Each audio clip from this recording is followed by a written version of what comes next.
novelist P.J. O'Rourke once wrote, "There are a number of mechanical devices which increase sexual arousal, particularly among women. Chief of these is the Mercedes-Benz SL convertible." The SL began life as the car of mistresses and trophy wives. But you'd think that after 40 years, that soft feminine image would have faded away like all beauty queens, but it hasn't. SLs still radiate a coiffured, perfumed elegance, and real men don't eat quiche or drive Mercedes SLs.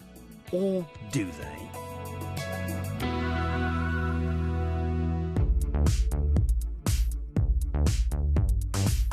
But Mercedes designed the R107 SL as a tough, fast Autobahn blaster with strong V8 and straight-six engines. Power outputs got bigger and bigger, culminating in the 560 SL that could crack a very masculine 145. The SL was also Mercedes' longest-running car, sold for 18 years to 240,000 grateful buyers. That's an awful lot of mistresses. What all those macho blokes don't realise is that the SL has always been better than money in the bank. They've always depreciated at the speed of a rampaging glacier. This is a 1986 420 SL, and back in 1986 it cost £29,000. It has just been sold for 28 large.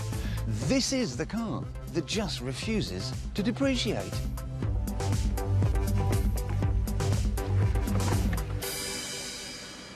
And that's partly because in the 70s and 80s flashbulbs of fame, there was always an SL. JR and Bobby Ewing drove them in Dallas. They were in the opening sequence of Heart to Heart, plus a zillion other US TV shows and Hollywood movies. For me, the most astonishing thing about this car is that it never did that thing that second-hand cars do, which is a sad swallow dive into rusty worthlessness. It began production in the flower power era, finished it in acid house, and in those 2 decades and the 2 decades that follow it, it's always been on people's wanted lists. It's always made its money. Could this then be that rich and strange thing? The perfect car.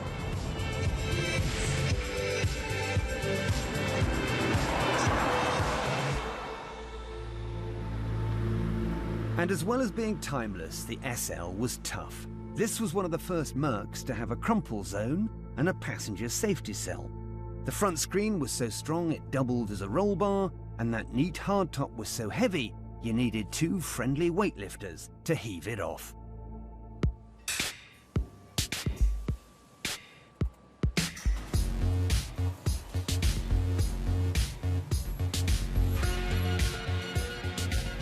Even the interior was engineered like no other car. SL seats have this miracle material called MB Tex, which is a kind of imitation leather, and it's the upholsterer's equivalent of Kevlar. And the carpets, the weave is so tight and so dense that they literally wear away at the speed of paving stones. So this really is one of the best built Mercedes of the post-war era. And they used to call it, in the factory, 1.5 tons worth of Der Panzerwagen. And as we know, the Germans know a thing or two about building tanks.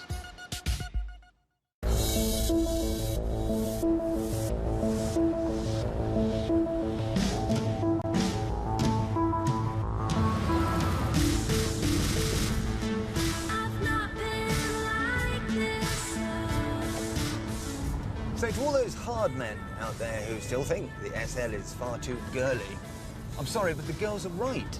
This is that rare thing, a common sense classic car that you don't have to suffer to drive. It's snug, it's reliable, it's fast, and it will make you money.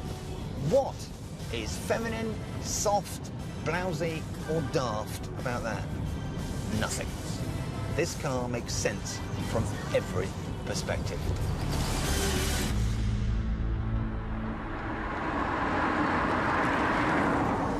Now here here's the thing. You can still go out and buy a decent SL for 5,000 quid.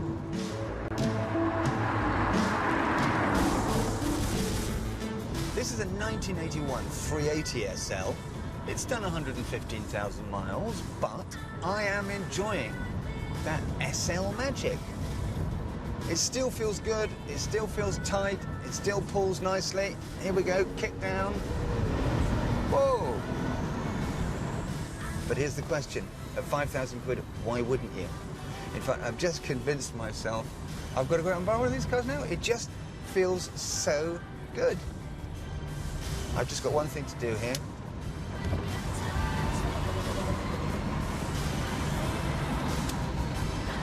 There, that feels better. But to really test the SL's timeless class, we have to do what's known as the valet parking test. If you've got a cool car, a hotel car jockey will always park it out the front, but if it's rubbish, you get relegated to the multi-storey round the back. So here we are, posh hotel, gravel drive. What's he gonna do? Is he gonna bury it, or is he going to display it proudly out front?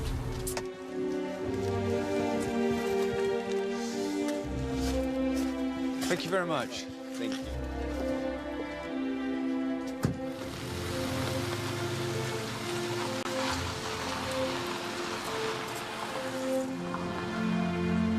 Well, our SL has passed the ultimate test, and he's parked it there because it looks so totally on the money. The SL from the 1980s would either be a classic red Chanel handbag or a really sexy pair of red Manolo Blahnik pointy shoes that make your legs look brilliant, just like the SL. It's not a woman's car at all. There are many hairdressers' cars around at the moment that are meant to be cars for men, and they're not. And I've heard it said that it's a woman's car, but it's not at all. It's a guy's car, fantastic car.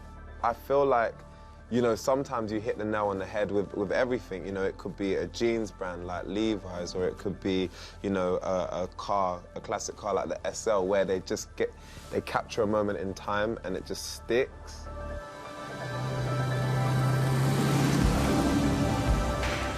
Let's face it, when it comes to all things visual and matters of style, women do these things so much better than we men. And all those trophy wives and mistresses back in the 70s, they made this car an instant classic because they knew it was a sexual message written on handmade paper. And women are also very, very good at spotting hard-wearing, timeless classics. The SL is the automotive equivalent of a pair of Louboutin stilettos or a Chanel handbag because it never, ever goes out of style. The world would be a much, much duller place without the Mercedes SL. And we blokes, well, we'd all be driving round in poo-brown Porsches.